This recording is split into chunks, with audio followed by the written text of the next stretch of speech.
Amazon.com, arguably the world's largest online retailer, pioneered the concept of fast, convenient, low-cost virtual shopping. Its founder, Jeff Bezos, started with a simple idea: to use the Internet to transform book buying into the fastest, easiest, and most enjoyable shopping experience possible. Amazon pursued a get big fast business strategy. Sales grew rapidly, and Amazon began adding products and services to its online inventory. Today, Amazon claims to have the Earth's biggest selection of products and services, including books, CDs, videos, toys and games, electronics, kitchenware, computers, free electronic greeting cards, and auctions. Despite continued growth and consumers in more than 220 countries, it was only recently that the international company posted its first quarterly profit. How to create a seamless flow of deliveries to consumers worldwide, often millions of times each day, is an immense logistical challenge. Amazon.com's supply chain management is their most expensive and complex activity, and upon it rests Amazon.com's chance for continued profitability in the new economy. The new economy means that the balance of power has shifted toward the consumer. Good afternoon, Amazon.co.uk. Amazon.com maintains enormous warehousing centers worldwide to rapidly deliver products to a growing number of international consumers.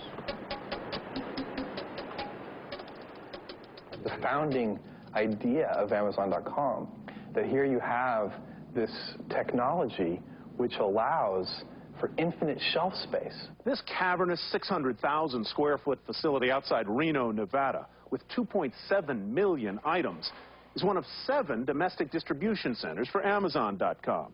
It's here that the new economy of clicks and computers meets the old economy of warehousing and distribution.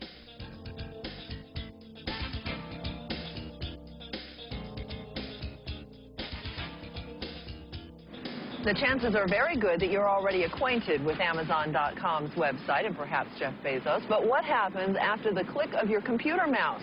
Online retailing brought in some $7 billion last holiday shopping season, and Amazon was a big part of that. And as Tyler Matheson reports, it's also afflicted with many of the problems that bedevil the new economy companies. Women making great strides in this new economy. Old economy stocks that are thinking new economy. This conference is designed to focus on the big issues of the new economy. The new economy. It's on everyone's lips these days, maybe even especially now that so many new economy stocks have belly flopped. But market swoon or not, the new economy is here to stay. So what is it, and how is it revolutionizing business and the markets? New economy tends to mean businesses that are valued on intangible assets like information. The new economy is a new synonym for technology, information age. If anyone should understand the new economy, it's Jeff Bezos, founder and head of Amazon.com. His online retail store is perhaps the world's best example of a new economy company. It couldn't even have existed in the pre-internet age. Nobody, I think, in 1994, certainly not me, predicted what would come to pass. And I think, in fact, if anybody had predicted it, they would have needed to have been immediately institutionalized.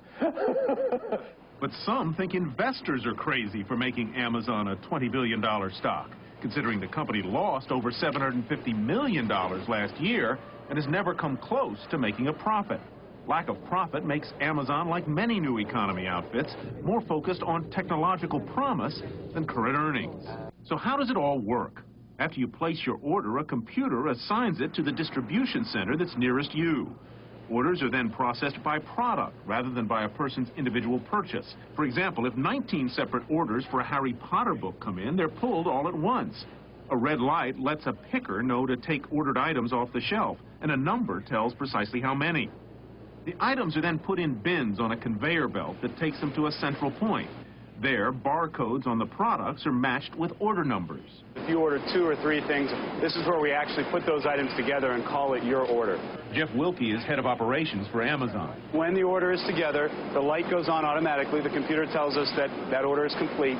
We put the items into a box and send the box to be taped, labeled, and manifested. If you've chosen gift wrapping, the package makes a brief detour. But eventually, all orders wind up here, where they're sealed and labeled.